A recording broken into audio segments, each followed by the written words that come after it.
Hey, howdy everybody. Back at Facebook at midnight. It's shortly after midnight. It's 6 o'clock right now. I'm bored. My anti-fan club, the Stalkers, are speculating how I'm going to celebrate my return. They're saying, "Namaste, motherfuckers. Shit, losers. You're just a bunch of sociopathic fools." I'm sorry. I'm sorry I'm not entertaining enough.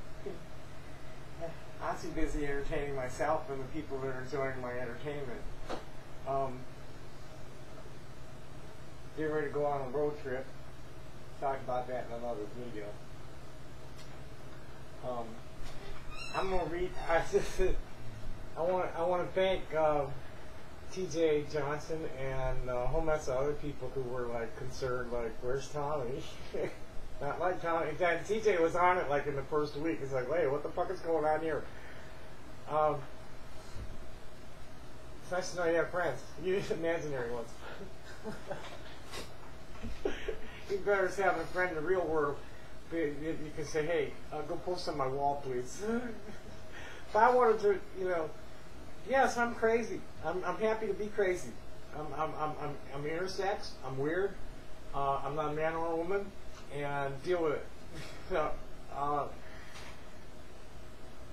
wanted to read something from Al Jazeera by someone named Belen Fernandez, who is the author of The Imperial Messenger, Thomas Friedman at Work, published by Versos. He's also a contributing editor at Jacobin, how do you say that? Jacobin magazine. Jacobin. It's called The United States of Insanity. Trump's America may seem like a cruel new psychology experiment, but U.S. society has been sick for quite some time. Since the ascent to power of U.S. President Donald Trump, two discussion topics have become increasingly popular. Whether or not the man is insane, and whether or not it's appropriate to talk about whether or not the man is insane.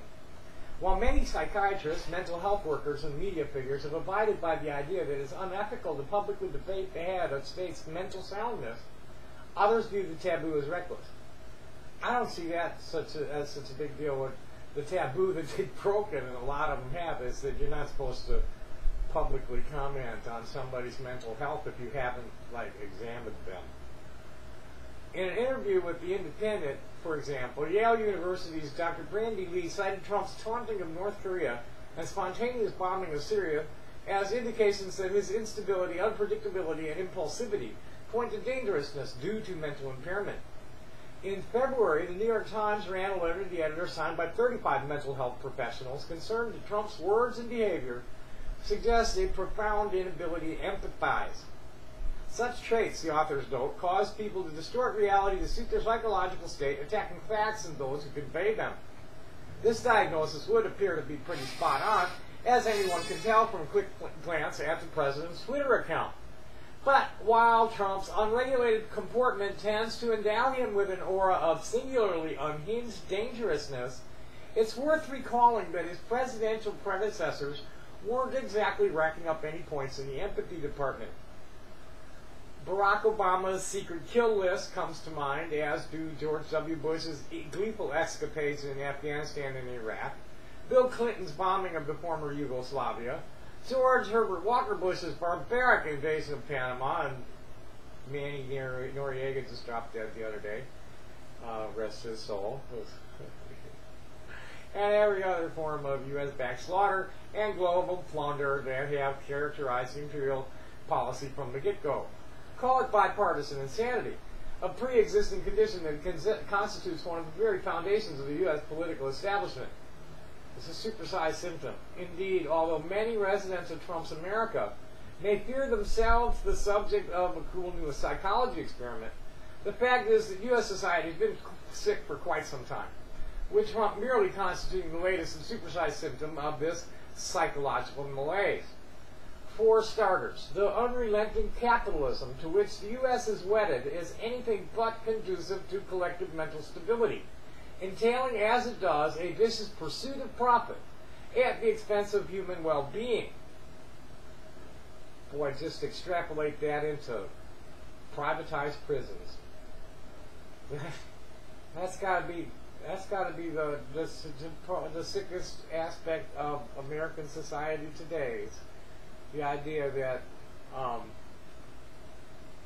prisoners have a demand. There's a demand, supply and demand for prisoners. People, you got to get people to commit crimes, and then you got to convict them of the crimes. So, never mind.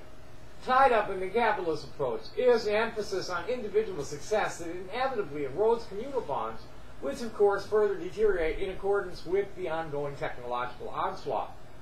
The permeation of existence with attention-obliterating electronics devices results in a situation in which physical human interaction, by most accounts a prerequisite for mental soundness, is increasingly replaced by interaction between oneself and one's mobile phone screen.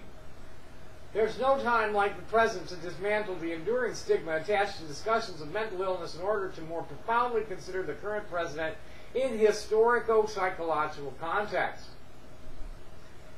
It's hardly far-fetched to speculate that in a profit-driven age of institutionalized distraction, empathy might find itself in rather short supply. This means, once again, that it's not only Trump who may be suffering from profound inability to empathize, though he's certainly better equipped to act on it. Mental tolls. As part of an evolving backdrop of popular alienation from reality, empathy voids are no doubt catchy music to the ears of those in the business of dropping bombs and engaging in other forms of high-level sociopathic behavior.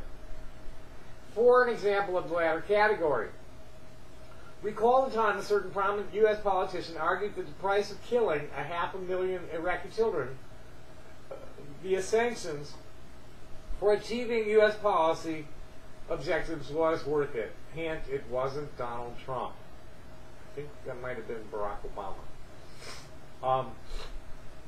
While the health of the American defense industry is generally treated as a national priority, the same can't be said for the health of sectors of the domestic population, which alternately assume the position of collateral casualty or de facto enemy in the government's various wars on black people, poor people, immigrants, healthcare, and so forth. For many Americans, having to contend with such antagonisms, not to mention the common predicament of being saddled with eternal debt in exchange for education and other services, can take a considerable mental toll. In my own experience as a U.S. citizen born and raised in the country, I find it curious, to say the least, that out of the 60-plus nations I've since traveled and resided in, the homeland is the only place I've ever experienced acute panic attacks, some of them lasting several months. Downright crazy? Lest we despair, a thriving American pharmaceutical industry is ever on hand to ensure that egregious overprescription remains the name of the game, and that everything that can be pathologized will be, except, of course, the socio-political context fueling psychological and other maladies and guaranteeing their profitable exploitation. Now, with the advent of Trump, who feels no need to even pretend to disguise his war on reality behind pseudo-civilized discourse, an already depressing situation has become more overtly so. Each new outburst against Mexicans, Muslims, so-called judges, and the other nemesis that populate the presidential tweets is liable to make even those folks most mentally secure in their existence begin to fear a descent into insanity. It seems then that there's no time like the present to dismantle the enduring stigma attached to discussions of mental illness in order to more profoundly consider the current president in historico-psychological context. Because to ignore the bigger picture would be downright crazy. And tags on the United States of Donald Trump's mental health in the U.S. and Canada. Well then, not much going on at thoughts.com.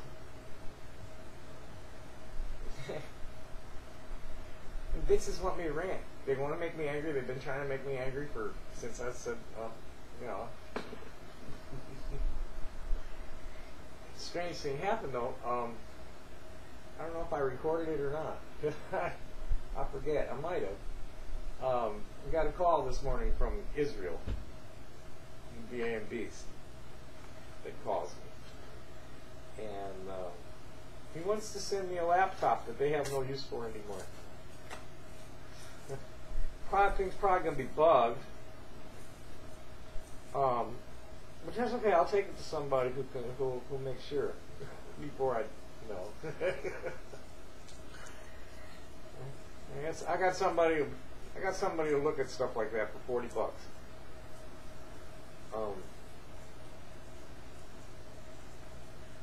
But that's what these people thrive on. They hate themselves. They hate reality. They're not adequately stimulated by their cell phones, and so they find people that are unusual that they can taunt and ridicule. And what makes them happy is to make the other person unhappy and angry. Ain't gonna do it, kids. I'm better than you. I just play it being stupid. You guys are naturally that. Namaste, motherfuckers. Happy day. Thanks for watching. Bye.